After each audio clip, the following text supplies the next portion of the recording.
এবারে ৩.৫ কোটি টাকা ব্যয়ে বিলাসবহুল গাড়ি কিনলেন জাহ্নবী। বলিউড নায়িকাদের ব্যক্তিগত জীবন নিয়ে ভক্তদের আগ্রহের শেষ নেই। কোন ব্র্যান্ডের পোশাক পরেন, কি খান, কোন ব্র্যান্ডের গাড়ি ব্যবহার করেন, এসব জানতে এক প্রকার মুখিয়ে থাকেন ভক্তরা।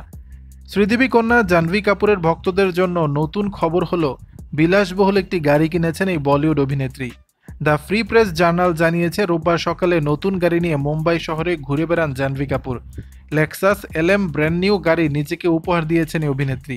বলিউডের মাত্র কয়েকজন তারকা বিলাসবহুলে গাড়ির মালিক। ভারতে এই গাড়ির মূল্য ২.৫ কোটি রুপি, যা বাংলাদেশি মুদ্রায় ৩.৪৮ কোটি টাকার বেশি। ৪ আসনের গাড়িটিতে রয়েছে বাতাস চলাচল যুক্ত রিক্লাইনার সিট, সিট হিটার, একটি মিনি রেফ্রিজারেটর সহ আর অনেক কিছু। প্রয়াত বলিউড অভিনেত্রী শ্রীদেবী ও প্রযোজক অভিনেতা বনি কাপুর দম্পতির বড় কন্যা জাহ্নবী কাপুর। গুঞ্জন রয়েছে, ভারতের প্রাক্তন স্বরাষ্ট্রমন্ত্রী সুশীল কুমার শিন্ডের নাতি শিখর পাহাড়িয়ার সঙ্গে চুটিয়ে প্রেম করছেন। বছর জুড়েই এই যুগল আলোচনায় থাকেন। দর্শক, বিষয়টি নিয়ে আপনাদের মতামত জানাবেন নিচের কমেন্ট বক্সে।